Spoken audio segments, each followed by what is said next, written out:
आपने कभी नोटिस किया है, क्या आपने इस चीज पे ध्यान दिया है कि साउंड कैसे प्रोड्यूस होती है, साउंड प्रोडक्शन कैसे होता है? ठीक है, हमें जो टॉकिंग होती है वो बहुत ज्यादा आसान लगती है।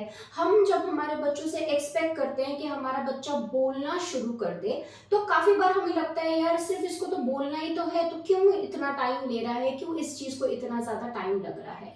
हमें टॉकिंग बहुत ज्यादा इजी लगती है, लेकिन क्या आपने जो उसके अंदर के जो सिस्टम्स है या जो मेन सिस्टम्स है जिससे साउंड प्रोड्यूस होती है, या मैं पूरा साउंड मैकेनिज्म के बारे में अगर मैं बात करूं, साउंड प्रोडक्शन मैकेनिज्म के बारे में अगर बात करूं, तो क्या आपने कभी इस चीज के ऊपर ध्यान दिया है, या क्या आपको इस चीज की नॉलेज है कि साउंड प्रोड्यूस कैसे होती है? तो अगर नहीं है तो आज का वीडियो उन सब पेरेंट्स के लिए है जो ये साउंड प्रोडक्शन सिस्टम या साउंड प्रोडक्शन मैकेनिज्म के बारे में थोड़ा सा डिटेल में जानना चाहते हैं। So hello everybody, welcome to let's conquer autism. आज के वीडियो में हम वही 4 मेन स्पीच प्रोडक्शन सिस्टम्स के बारे में डिस्कस करेंगे जो हेल्प करते हैं हमारे बच्चों को स्पीच प्रोड्यूस करने में। तो सबसे पहले 4 मेन सिस्टम्स होते हैं, ठीक है। सबसे पहला है रेस्पिरेटरी सिस्टम, ठीक है। सेकंड है फोनेटरी सिस्टम, थर्ड है रिजोनेटरी सिस्टम एंड जो फोर्थ होता है ये आर्टिकुलेशन सिस्टम होता है। तो सबसे पहले हम बात करते हैं रेस्पिरेटरी सिस्टम की, ठीक है। रेस्पिरेटरी सिस्टम नाम से पता लगता है ब्रीथिंग के लिए यूज किया जाता है, ठीक है।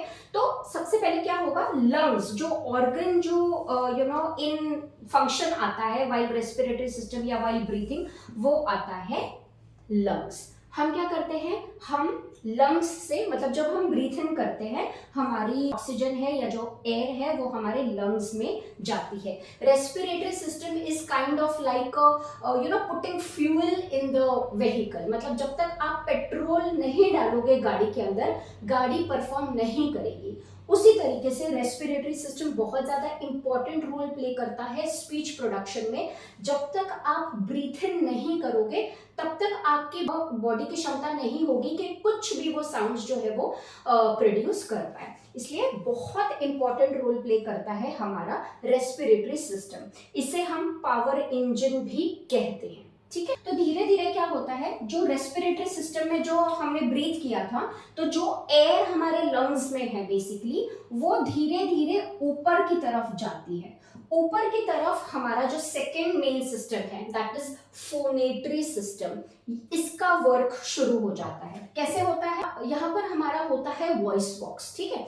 वॉइस बॉक्स के अंदर क्या होते हैं, वोकल कॉर्ड्स होते हैं। जैसे हमारे गिटार के अंदर वो स्ट्रिंग्स होते हैं, उसी तरीके से हमारे वॉइस बॉक्स के अंदर जो फोनेटरी सिस्टम का पार्ट है उसके अंदर हमारे वोकल कॉर्ड्स होते हैं। तो जो एयर यहाँ से पास हो रही है, वॉइस बॉक्स से जो पास हो रही है, वोकल कॉर्ड्स कहीं ना वाइब्रेट हो रहे हैं। और जब वो वोकल कॉर्ड्स वाइब्रेट हो रहे हैं तब हमारी जो है वो साउंड को जनरेट कर रहे हैं, ठीक है। तो फोनेटरी सिस्टम क्या करता है, जो एयर ऊपर की तरफ रेस्पिरेटरी सिस्टम छोड़ रहा है, हमारे जो वोकल कॉर्ड्स है वो कहीं ना कहीं वाइब्रेट होते हैं और साउंड को जनरेट करते हैं। ये काम है हमारे फोनेटरी सिस्टम का। अब बारी आती है हमारे रेजोनेटरी सिस्टम की, ठीक है। रेजोनेटरी सिस्टम से क्या होता है, ये जो वॉइस जो जनरेट हुई है, मतलब जो साउंड जो जनरेट हुई है वोकल कॉर्ड्स के द्वारा, हमारे बेसिकली फोनेटरी सिस्टम के द्वारा ऊपर की तरफ जाती है, जहां पर हमारा जो रेजोनेटरी सिस्टम है उसका फंक्शन होता है साउंड को शेप करना। तो जो यहाँ पे साउंड जनरेट हुई है उसको कहीं ना कहीं वो एम्पलीफाई करने का काम करता है हमारा जो रेजोनेटरी सिस्टम है। मतलब बेसिकली हमारी जो साउंड्स को, हमारा जो साउंड जनरेट हुआ है उसको कहीं ना कहीं वो लाउड करने की कोशिश करता है, उसको थोड़ा सा लाउडर वॉइस में कन्वर्ट करता है, काइंड ऑफ शेप को साउंड को वो शेप करता है। इसलिए हम इसको साउंड शेपर भी बोलते हैं, ठीक है। तो यहाँ पर बेसिकली हमारा रेजोनेटरी जो सिस्टम है वो होता है। अब बारी आती है हमारा फाइनल जो आर्टिकुलेशन, ठीक है। फाइनल हमारा जो सिस्टम है वो है articulation, again a very important system. इससे क्या होता है, हमारे जो भी हमारी जो साउंड है, जो शेप की गई है हमारे रेजोनेटरी सिस्टम से के द्वारा, वो यहाँ पे आर्टिकुलेशन सिस्टम क्या करता है, हमारी जो स्पीच है, जो साउंड्स है, जो वर्ड्स है, उसको जो साउंड है उसको वर्ड्स में कन्वर्ट करता है, मतलब हमारी स्पीच को क्लियर करता है, ठीक है, क्लियर स्पीच मेकर, ठीक है, इसलिए हम इसको बोलते हैं क्लियर स्पीच मेकर, ठीक है। इसी वजह से हम क्या होते हैं, हमारे जो वर्ड्स है हम उसको प्रोड्यूस कर पाते हैं, बोल पाते हैं। आर्टिकुलेशन में हमारे लिप, हमारा जो लिप्स है, हमारी जो टंग है, हमारा जॉ पूरा है, ये सारा जो सिस्टम है, ये सारे जो बॉडी पार्ट्स हैं वो वर्क करते हैं। तो इस तरीके से अगर आप देखेंगे तो 4 मेन इंपॉर्टेंट सिस्टम्स हमारे स्पीच प्रोडक्शन के लिए बहुत ज़्यादा ज़रूरी होते हैं, ठीक है। इसलिए आपने कई बार नोटिस किया होगा कि जो स्पीच थेरेपिस्ट होते हैं, जो ओरल प्लेसमेंट थेरेपिस्ट होते हैं, वो आपको एक्सरसाइजेस सजेस्ट करते हैं। अभी हम देखते हैं कि एक्सरसाइजेस क्या क्या यूजुअली सजेस्ट की जाती है, कोई भी पर्टिकुलर सिस्टम को स्ट्रेंथन अप करने के लिए या उसका परफॉर्मेंस, सिस्टम का परफॉर्मेंस को एनहांस करने के लिए कौन सी एक्सरसाइजेस आपको करनी चाहिए, वो अभी हम डिस्कस करते हैं। रेस्पिरेटरी सिस्टम में अक्सर आपको जो स्पीच थेरेपिस्ट होते हैं वो ब्लोइंग एक्सरसाइजेस सजेस्ट करते हैं, ठीक है।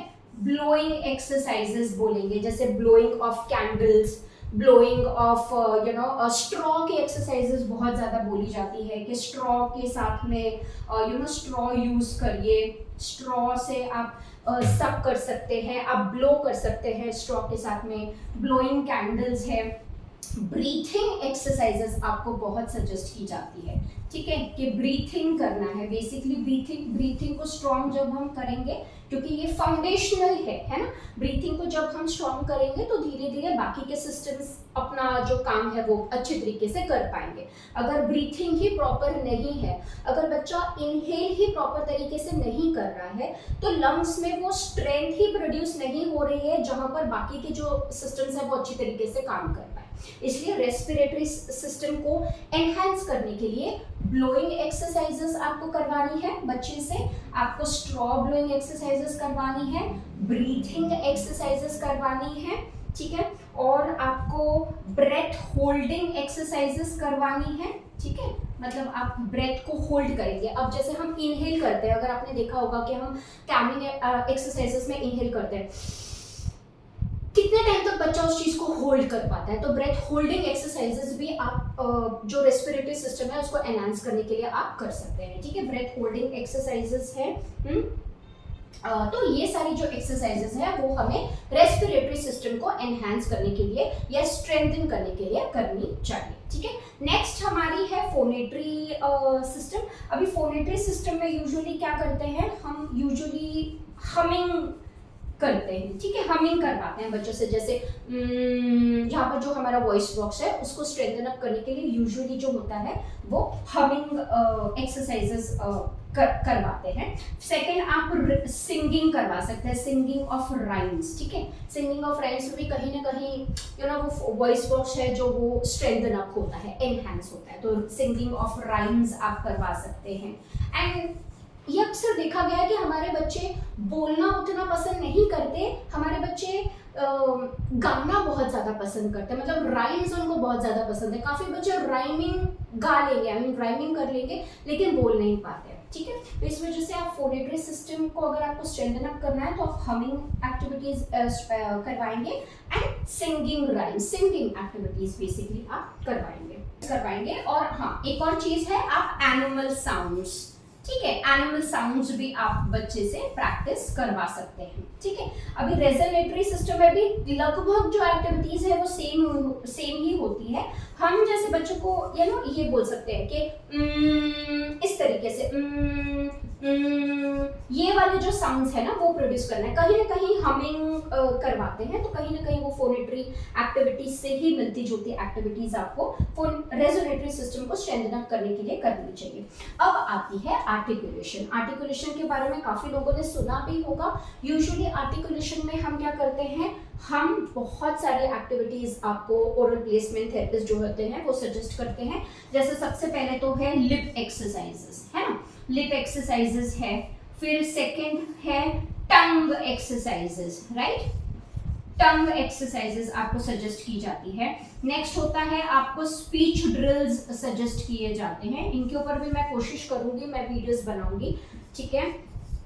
नेक्स्ट आपको सजेस्ट किया जाता है jaw strengthening exercises, because again आप जितना यहाँ पर जैसे आइसक्रीम स्टिक्स रखकर आपको च्यूइंग एक्टिविटीज है बेसिकली, तो ये सारी एक्टिविटीज आपको आर्टिकुलेशन को स्ट्रेंथन अप करने के लिए की जाती है, ठीक है। च्यूइंग एक्टिविटीज आपको करवानी चाहिए। फिर आप जो वोवल साउंड प्रोडक्शन है, आ, ई, ऊ, ठीक है, तो ये सारे साउंड्स जो है वो भी प्रोड्यूस करने के लिए आपको कहा जाता है।